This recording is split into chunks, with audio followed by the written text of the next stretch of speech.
Welcome to Kenton Teaches. Enjoy the video.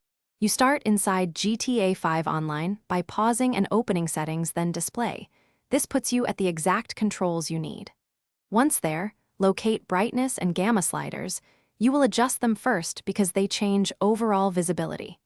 Make sure you have access to your monitor or TV brightness controls too. Those can affect perceived in-game brightness. Do this now so the next adjustments are accurate, and keep a save or checkpoint in case you want to revert quickly.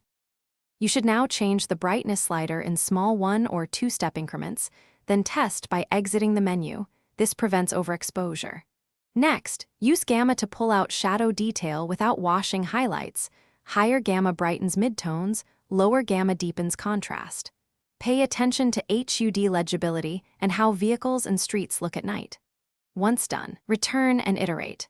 Small tweaks plus quick tests outside the menu will get you the right balance between dark mood and play. You finish by saving changes and exiting to free roam so you can judge brightness in real gameplay. This is the final confirmation step. If colors or contrast look off, make sure to tweak your monitor or TV brightness and contrast, because in-game sliders assume standard display settings.